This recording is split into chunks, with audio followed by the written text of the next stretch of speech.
Hey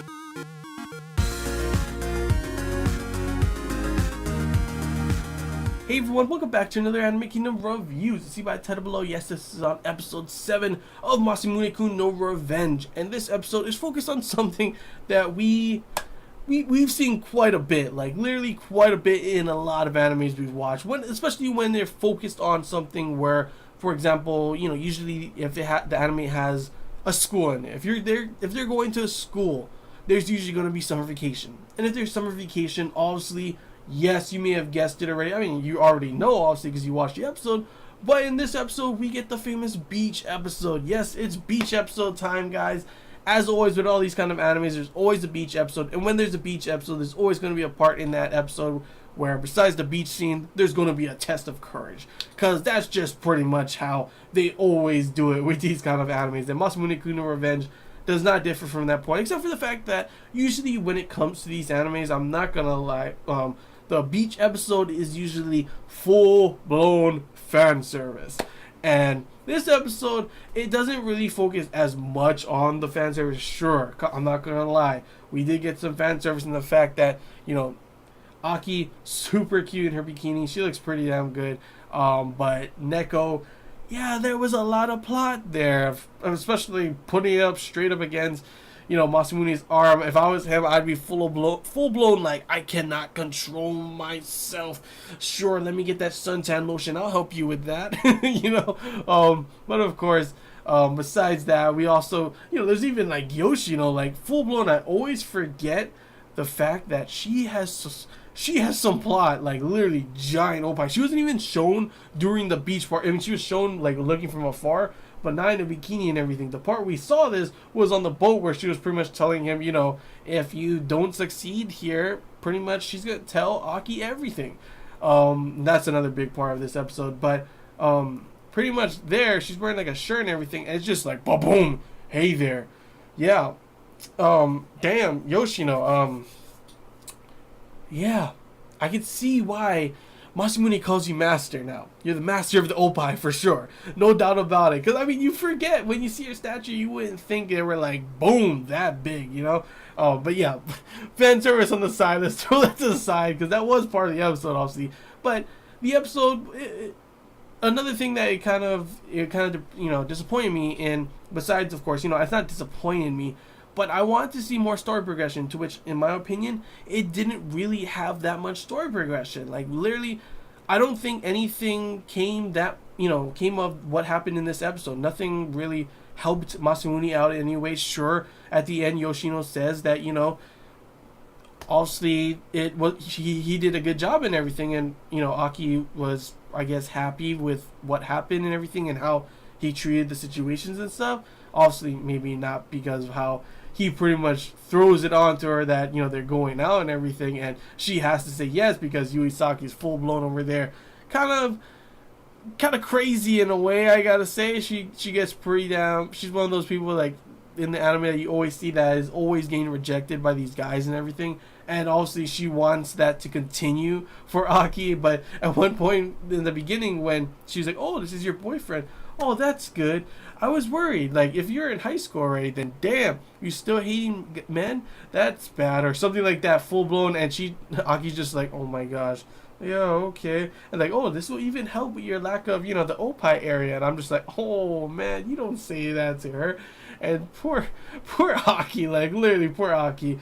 I gotta say though, in this episode, tons of cute moments with Aki and tons of full-blown tsundere moments. Like, obviously, the beginning was a huge tsundere moment with her acting all high and mighty, trying to say, you're not invited to this. Of course, she ends up having to invite him because, you know, for some reason, there's a full-on, not really dog pile, but, like, full-blown everyone holding on to him. You know, Kojiro was invited, but he's like, no, I'm not going unless, you know, what's it called? Masamune goes. Neko comes in, if Masamune goes, she's gotta go, and then of course, you know, Futaba also's gotta go, so in the end, everyone ends up going, full blown, she's like, fine, okay, whatever, then, she doesn't want to be alone. You have, like, the scene, like, her thinking, like, of her, like, on the sandcastle, doing a sandcastle by herself. I'm like, poor Aki.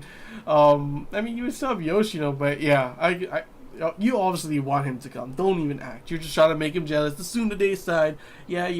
And then the normal kind of stuff. But I like that point where she was acting super cute and saying, to, of course, Masamune gain Neko away from, him and everything, and then take him to a secluded area. I was like, oh my gosh, are we gonna get another super cute moment of her saying like kiss me or something, just for it to be ruined? Well, that's not really what happens. It's more of, obviously, yeah, she's just full blown Tsundere saying, you can keep acting if you want, but no one can see us here. Go get me food now. That's what you're gonna do. Come on, darling. And I'm just over here like the whole darling honey thing, full blown threw me out. Like, this is like Nisekoi, like full blown, how their fake relationship and everything, and they're always calling darling and honey. I was like literally like, oh my gosh, this is literally just like Nisekoi. If you never watched that anime, it's a pretty good romance anime. I enjoyed it as well. The anime, of course, doesn't end up finishing, but the manga did finish, so check the manga out. I definitely enjoyed it. But yeah, back to the whole story of how I felt about Masamune Kun no Revenge. Yeah, it was pretty much just an episode where there was tons of laughs. There was, fan service as well. But like I said, there wasn't really much story progression, except for the fact that maybe we get to learn a little bit by seeing the flashback with Yuisaki, seeing Aki crying, and then her talking about some round boy or something who is obviously is pretty much, it was Masamune back in the day. So I'm not too sure if this whole point with, what happened to Aki and why she hates men so much and everything, we still don't know the main gist of why she hates that, does that. What event stopped her from, pretty much pushing her away every, guy? What happened, Does it have to do something with Masamune? It looks like it really might. Like, he may not know, but he was the one who affected her so much, and she, of course, doesn't know that's him, but obviously there's something that happened. Does it involve him? Do not know yet, obviously, because there was no story progression in this. Another thing, obviously, the whole Yoshino thing. What does she have planned? We don't know. What does Neko have planned? We don't know. That's why, in terms of story progression, I didn't really like this episode, because nothing really happened pushing the story forward. And that sucks, considering this is episode 7, which we're already past the halfway point for the season. There's only 12 episodes, so I'm kind of scared on how, things are going to be going. Like, the pacing may get sped up and everything might be rushed, for all I know. And that's why I'm kind of scared, and especially don't really care for these kind of fan servicey episodes with the beach thing.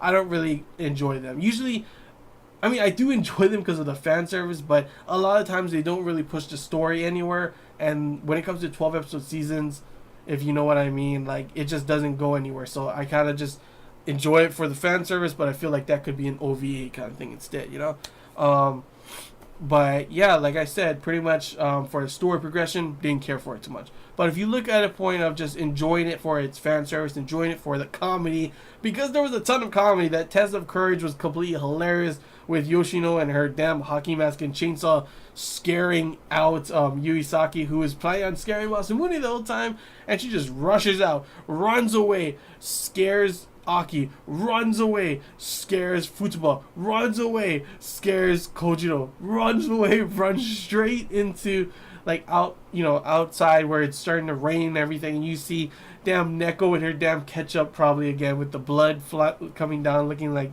I said, it's ketchup obviously, but looking like blood, and like, oh, it's starting to rain, and like this scary kind of atmospheric thing going on. Sorry, and then all of a sudden, she just runs straight into a pole. Yeah, I gotta say, the episode was pretty hilarious. Literally, I definitely enjoyed the test of courage part, and I definitely enjoyed the many hilarious scenes during the beach scene as well. It was honestly a funny episode. It was an enjoying episode for looking at it at the fan service and, comedy point of view.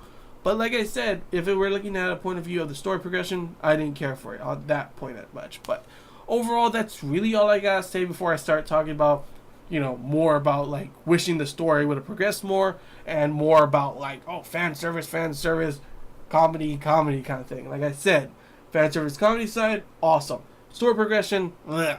But overall, I still enjoyed it. I don't look at it at the story progression side for now. But if it comes to the point where episode 12 and 11, 10, 11, 12, and it's feeling rushed, I'm going to pretty much say in those episode reviews, yeah, we didn't need that damn beach episode. But if it ends up going good, then I mean, this episode was awesome. It was funny. It was definitely great.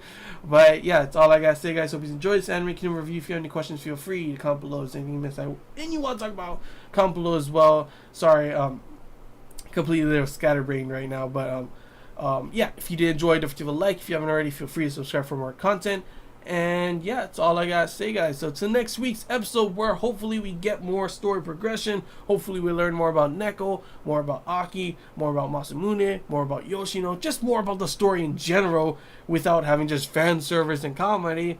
Then I'll definitely enjoy the episode for sure, no doubt about it. But yeah, that's all I gotta say, guys. So till next time, see ya.